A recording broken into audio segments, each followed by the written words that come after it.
اجمیر میں ایک مندر تھا جو اجمیر کا سب سے بڑا مندر مانا جاتا تھا اور راجاؤں اور رانیوں کی عبادت کے لیے مخصوص تھا۔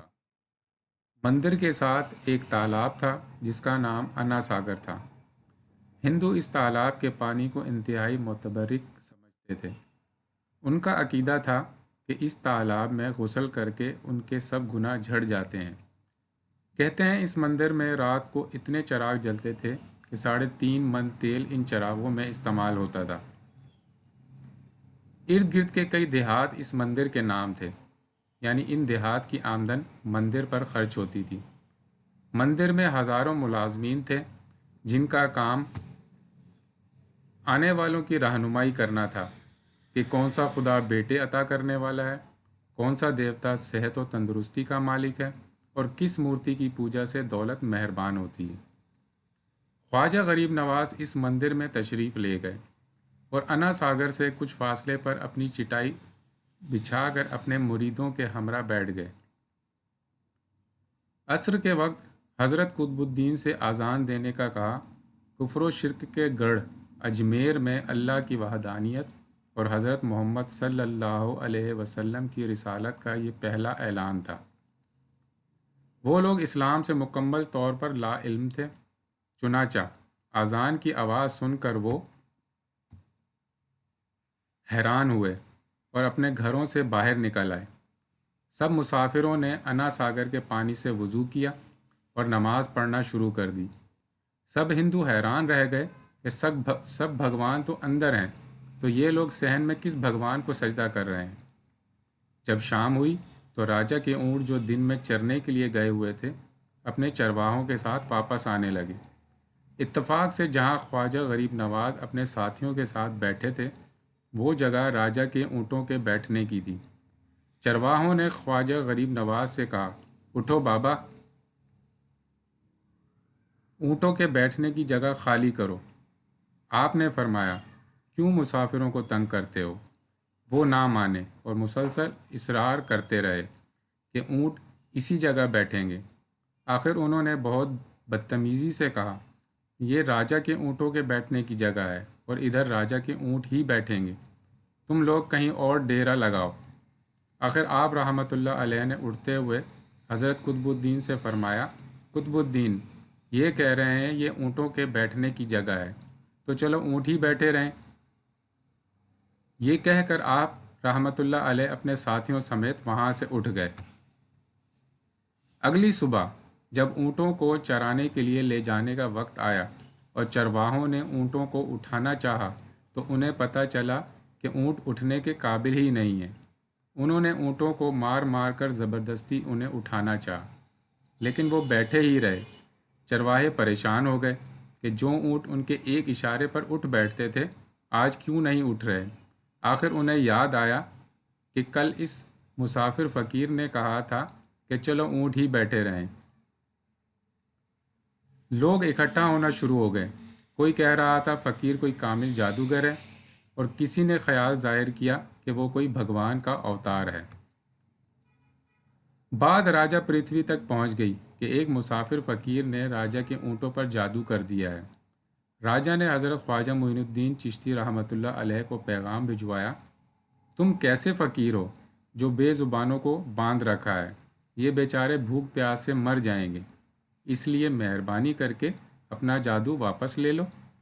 آپ رحمۃ اللہ علیہ نے فرمایا، ہم مسلمان ہیں اور مسلمان بد دعا نہیں کرتے۔ یہ اونٹ جس کے حکم سے بیٹھے تھے اسی کے حکم سے اٹھ کھڑے ہوں گے۔ اب جو جا کر اٹھایا تو اونٹ پہلی بار پر ہی اٹھ کھڑے ہوئے۔ ہندوؤں کی دلچسپی ان مسافروں میں بڑھنے لگی۔ پانچوں وقت اذان ہوتی اور نماز ادا کی جاتی۔ آخر راجہ تک یہ بات پہنچ گئی کہ کچھ فقیر آئے ہیں جو مسلمان ہیں، پانچوں وقت اذان دیتے ہیں اور ہمارے پوتر تالاب کو ہاتھ منہ دھو کر بھرشٹ کرتے ہیں اور ہمارے دھرم کے خلاف باتیں بھی کرتے ہیں۔ کہتے ہیں یہ مورتیاں پوجنے کے قابل نہیں، یہ تو محض پتھر ہیں، اس لیے انہیں یہاں سے اٹھایا جائے۔ راجہ نے فقیروں کو پیغام بھجوایا کہ ماس گوشت کھاتے ہو، ہمارے دھرم کے خلاف بولتے ہو، اور تو اور ہمارے پاک تالاب کو اپنے ہاتھ ڈال کر ناپاک کرتے ہو۔ جو ہم برداشت نہیں کر سکتے، اس لیے تم لوگ یہاں سے چلے جاؤ۔ آپ رحمۃ اللہ علیہ نے فرمایا کہ اور بھی تو اتنی دنیا آتی ہے، ہمارے پانی لے لینے سے کون سی کمی آ جائے گی؟ لیکن وہ کہنے لگے کہ وہ سب ہمارے اپنے دھرم کے لوگ ہیں اور تم دوسرے دھرم کے ہو۔ آئندہ تم لوگوں نے تالاب کو ناپاک کیا تو ہم سختی سے پیش آئیں گے۔ آپ رحمۃ اللہ علیہ نے فرمایا، قطب الدین، شاید یہ لوگ آئندہ ہمارے پانی لینے پر کوئی فساد برپا کریں۔ جاؤ ایک مشکیزہ پانی لے آؤ تاکہ ضرورت کے وقت کچھ پانی تو موجود ہو۔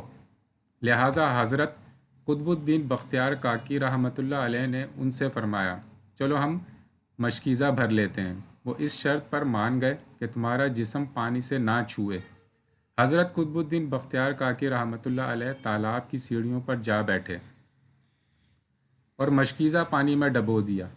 جب وہ بھر گیا تو حضرت قطب الدین بختیار کاکی رحمۃ اللہ علیہ نے وہ مشکیزہ اوپر کھینچا، لیکن جوں ہی مشکیزہ پانی سے باہر آیا، انا ساگر کا سارا پانی خشک ہو گیا، گویا سارا انا ساگر مشکیزے میں بند ہو گیا ہو۔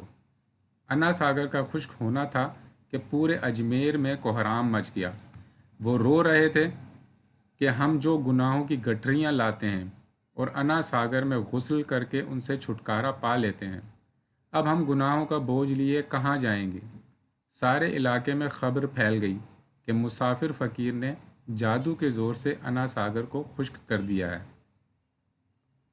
راجہ اس نئی صورتحال سے بہت پریشان ہوا۔ اس نے اپنے وزیروں کو بلایا۔ سب نے یہی کہا کہ فقیر یا تو جادوگر ہے یا پھر واقعی کوئی کامل فقیر ہے۔ ساتھ ہی وہ پریشان ہوئے کہ اجمیر کی رونق تو تھی ہی انا ساگر کے دم سے، اسی کی وجہ سے لوگ دور دور سے اجمیر آتے تھے اور اپنا ایمان تازہ کر کے لوٹتے تھے۔ انا ساگر کے خشک ہو جانے سے ہندو دھرم کی تبلیغ کو دھچکا لگے گا، اور یہی تشویشناک بات تھی۔ آخر طے پایا کہ فقیر سے مذاکرات کیے جائیں۔ آخر وہ چاہتا کیا ہے؟ معقول ہوں تو تسلیم کر لیے جائیں، یا پھر سب مرد، عورتیں اور بچے جا کر فقیر کی منت سماجت کریں کہ لوگوں کو پریشانی سے نجات دلاؤ اور ہم پر کرم کرو۔ ہم پاپ کے بوجھ اٹھائے کدھر جائیں اور کیسے سکون پائیں؟ یہ تجویز زیادہ آسان تھی۔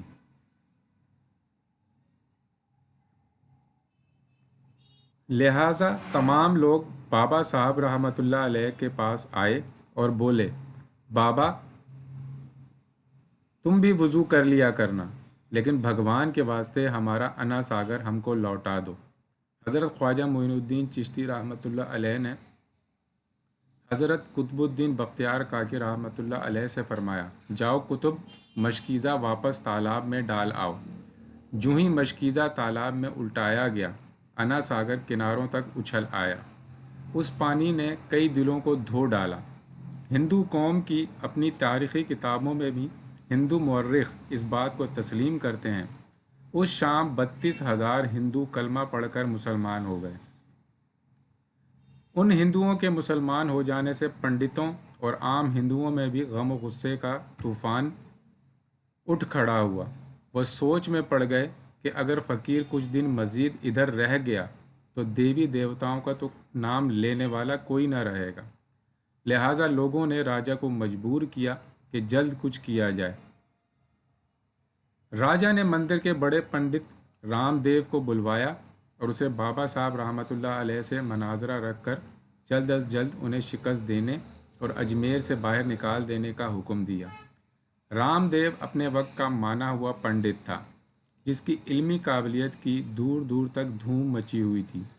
اس نے راجہ کو یقین دلایا کہ جلد ہی راجہ کوئی اچھی خبر سنے گا۔ رام دیو بابا صاحب رحمۃ اللہ علیہ کے پاس آیا اور الٹے سیدھے سوالات کرنے شروع کر دیے۔ حضرت خواجہ معین الدین چشتی رحمۃ اللہ علیہ نے خاموشی اختیار کیے رکھی۔ جب رام دیو نے حد سے زیادہ شور مچانا شروع کیا تو حضرت خواجہ غریب نواز رحمۃ اللہ علیہ نے اس کی طرف آنکھ اٹھائی اور مسکرا کر فرمایا،